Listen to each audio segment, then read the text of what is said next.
உலகமெங்கும் இருக்கும் நமது ஆன்மீகம் பிளஸ் நேயர்கள் அனைவருக்கும் ஜோதிட குருஜியின் இனிய வணக்கங்கள், வாழ்த்துக்கள், ஆசீர்வாதங்கள். இந்த அருமையான காணொளியில் நம்ம பார்க்க போகிறது சூரிய பகவானின் அற்புதமான ஒரு பெயர்ச்சி. சாதாரணமாக சூரிய பகவானுக்கெல்லாம் எந்த கிரகத்துக்குமே பெயர்ச்சி கிடையாது. கிரகங்கள் அங்கங்கே தான் இருக்குது. நம்மளோட பூமி நீள்வட்ட பாதையில் சுற்றுறதுனால தான் அந்த பெயர்ச்சிகளை நம்ம கணக்கில் கொண்டு வரோம்.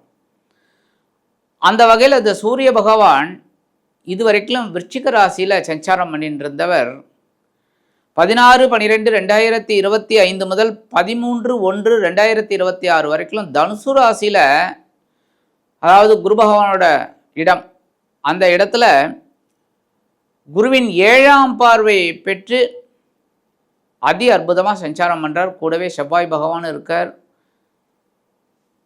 சுக்கிர பகவான் இருக்கார்.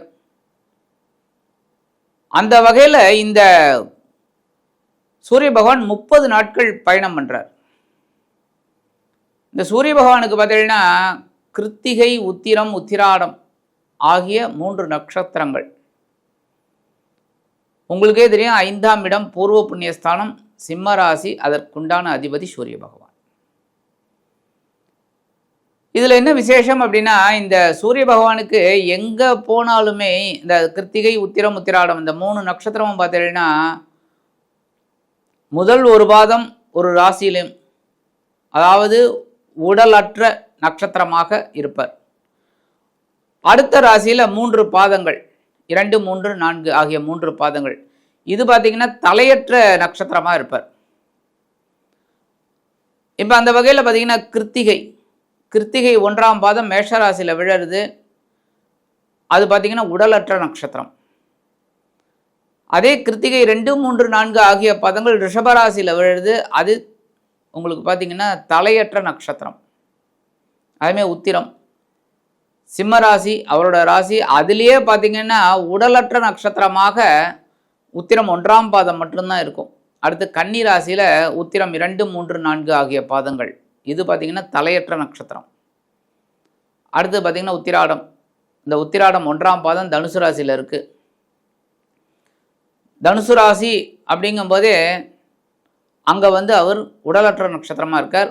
அடுத்தது சனீஸ்வர பகவான். இது அங்கே பார்த்திங்கன்னா தலையற்ற நட்சத்திரமாக உத்திராடம் 2, 3, 4 ஆகிய பாதங்களில் இருக்கார்.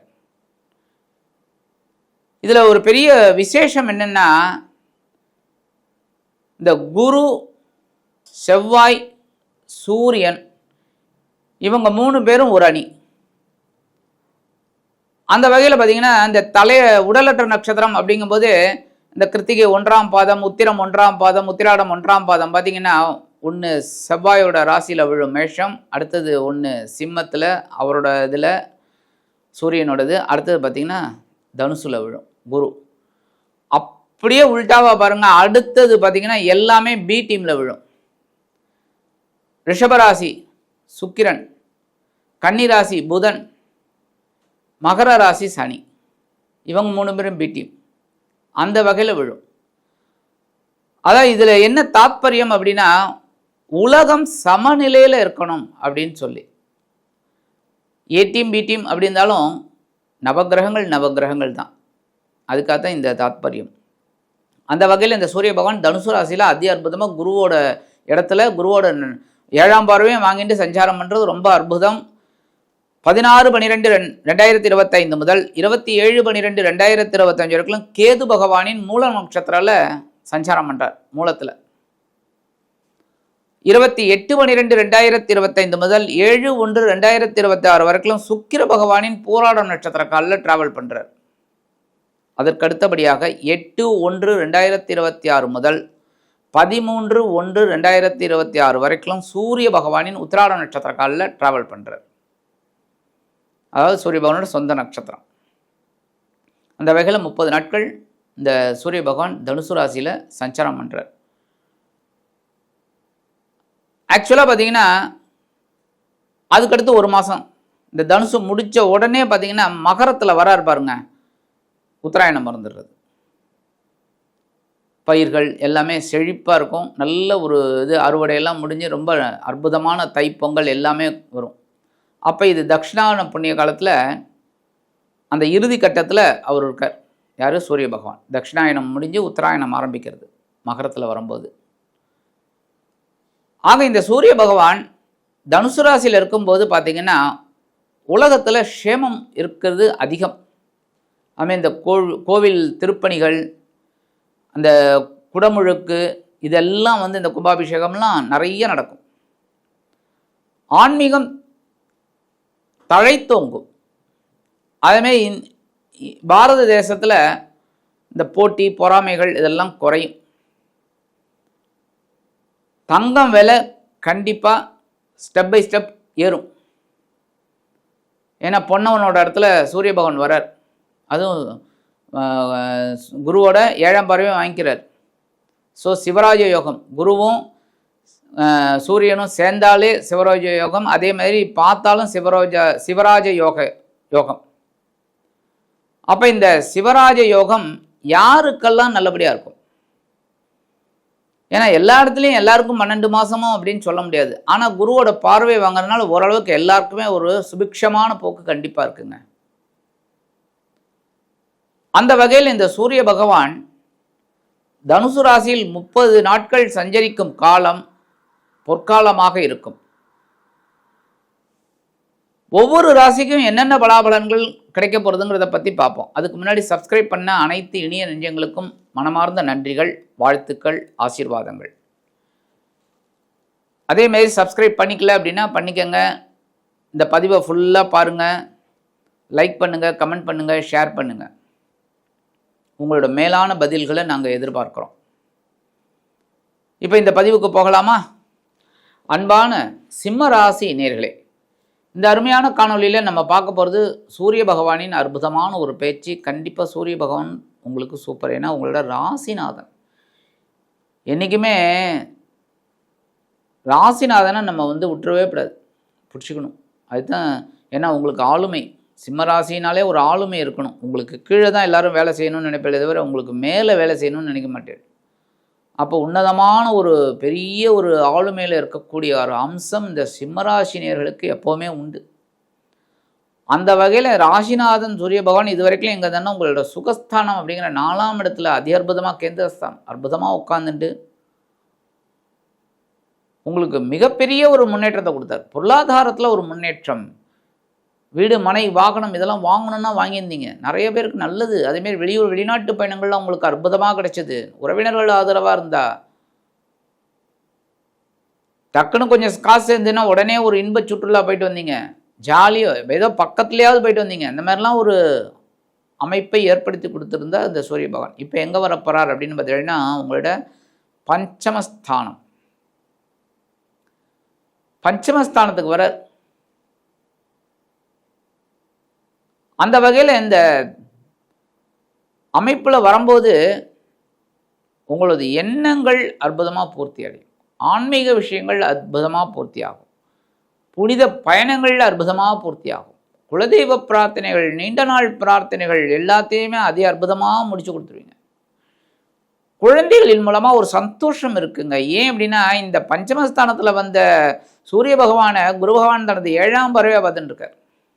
2 பேரும் பரஸ்பரம், குருவும் சூரியனும் 7ஆம் பார்வையை பார்த்துக்கிறார். கரெக்டாக 180 டிகிரி. அப்போ என்ன ஆகும் அப்படின்னா உங்களுக்கு அந்த சிவராஜ யோகம் பரிபூரணமாக கிடைக்கும். குழந்தைகள் இவ்வளோ நாளாக உங்கள் சொல் பேச்சை கேட்கல, இப்போ உங்களை பேச்சை கேட்கும். அதுவே உங்களுக்கு பெரிய சந்தோஷமான பாக்கியம். ஒவ்வொரு விஷயத்துலையும் உங்களுக்கு தெளிவு கிடைக்கும். உத்தியோகத்திலிருந்து வந்த நெருக்கடிகள் குறையுமான, கொஞ்சம் மனசுல குழப்பம் இருக்கும். என்னடாது இப்படி அப்படின்னு கொஞ்சம் தேவையில்லாத குழப்பங்கள், அவ்வளோதான். அதெல்லாம் ஒத்தி வச்சுட்டு நீங்கள் உங்கள் வேலையை அழகாக நீங்கள் எப்படி பண்ணியிருந்தீங்களோ அதை பண்ணுங்க, உங்களுக்கு வெற்றிகள். அதுமாதிரி தொழில் வியாபாரத்துலேயும் சக வியாபாரி உங்கள் கூட இது பண்ணுறவா அவள் ஏதாவது ஒரு அனௌன்ஸ்மெண்ட் பண்ணுவா தொழில் வியாபாரத்தில் லாபத்துக்காக. உடனே நீங்கள் அதை பார்த்துட்டு பண்ணக்கூடாது. நீங்கள் யோசிக்கணும், இந்த மாதிரி ஒரு டெவலப்மெண்ட்டுக்கு எந்த மாதிரி பண்ணினா நல்லது அப்படின்னு சொல்லி நீங்கள் யோசிச்சு தான் பண்ணணும். புரியுறதா? இப்போ இந்த 4ஆம் இடம் கேந்திரஸ்தானத்தை விட்டு திரிகோணஸ்தானத்துக்கு வரது ரொம்ப அற்புதமான பலன்களை உங்களுக்கு கண்டிப்பாக கொடுக்கக்கூடிய ஒரு வாய்ப்பு இந்த சூரிய பகவான் அதி அற்புதமாக கொடுக்க போகிறார்.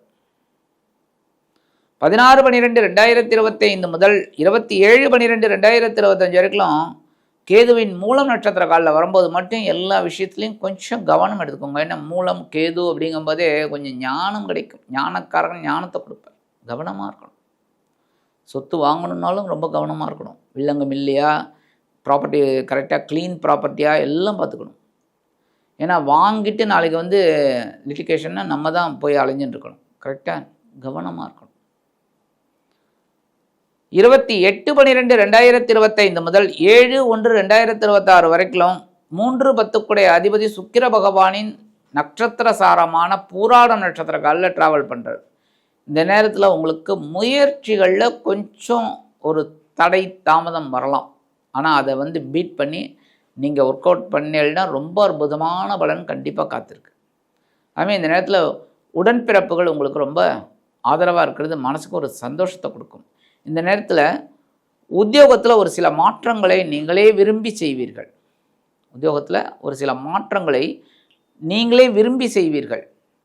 அதுமாதிரி தொழில் வியாபாரத்துலேயும் அப்படி தான். ஏதாவது ஒரு நெருக்கடி இல்லைன்னா ஏதாவது ஒரு காரணங்களுக்காக அந்த தொழிலை ஒரு மாற்றம் செய்து விருத்தியடைய வைப்பீர்கள். இப்படி பண்ணினா நல்லது அப்படின்னு. அது ஒரு நெருக்கடி வந்தால் தான் உங்களுக்கு ஒரு வெற்றி கிடைக்கும். 8/1/2026 முதல் 13/1/2026 வரைக்கும் உங்கள் ராசிநாதன் சூரிய பகவானின் சொந்த நட்சத்திரமான உத்திராடம் நட்சத்திர காலில் வரும்போது குழந்தைகளை அழைச்சிக்கிட்டு அழகாக ஒரு ஆன்மீக பயணம் நீங்கள் செய்வீங்க. அது உங்களுக்கு பெரிய சந்தோஷத்தை கொடுக்கும். அதுமாதிரி இந்த காலகட்டத்தில் உங்களுக்கு பூர்வீக சொத்துக்களில் ஏதாவது ஒரு பாகப்பிரிவினை ஏதாவது ஒரு பிரச்சனை இருந்ததுன்னா அதெல்லாம் கண்டிப்பாக உங்களுக்கு சக்ஸஸ் ஆகும். உத்தியோகத்தில் இருக்கிற இந்த வம்பு வழக்குகள் இதெல்லாம் மறையும். நீங்கள் எடுக்கிற காரியங்கள்லாம் ரொம்ப அற்புதமாக இருக்கக்கூடிய ஒரு காலகட்டம்.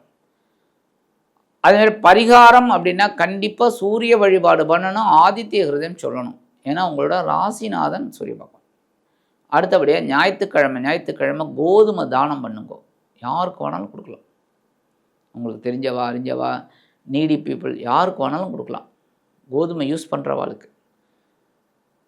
ஒரு அன்பர் கேட்டிருந்தார், கோதுமை சொல்கிறீங்களே, கோதுமை தானியமாக கொடுக்கணுமா கோதுமை மாவாக கொடுக்கலாமா? ரொம்ப அற்புதமான ஒரு கேள்வி. ஏன்னா இப்போல்லாம் தானியம் எதை வாங்கினா நல்லதுன்னா அரிசி தான் வாங்குறா. ஏன்னா அதான் ஈஸி, டக்குன்னு சமைச்சிடலாம். கோதுமை அப்படின்னா மாவு கொண்டு போய் இப்போ நீங்கள் 1 கிலோவாக கொடுத்தீங்கன்னா போய் அரைச்சின்னு வந்துடலாம். நீங்கள் கொஞ்சமாக கொடுத்தீங்கன்னா அதுக்காக கோதுமை மாவாக கொடுத்தா ரொம்ப விசேஷமானு தாராளமாக கொடுக்கலாம். ஒன்றும் தப்பு கிடையாது. கோதுமை மாவு தானம் பண்ணுறது ரொம்ப சிறப்பு. ஞாயிற்றுக்கிழமை பண்ணுங்க. ஆக இந்த சின்ன பரிகாரம் பண்ணினாலே உங்களோட ராசிநாதன் சூரிய பகவான் உங்களது பஞ்சமஸ்தானத்தில் அமர்ந்து குருவின் பார்வையை பெற்ற அதி அற்புதமான ஒரு முன்னேற்றமான வாய்ப்பினை கண்டிப்பாக ஏற்படுத்தி கொடுப்பார் என்று கூறி விடைபெறுகிறேன். நன்றி, வணக்கம். மீண்டும் ஒரு அருமையான காணொலியில் உங்களை சந்திக்கிறேன். வாழ்த்துக்கள். வாழ்க வளமுடன்.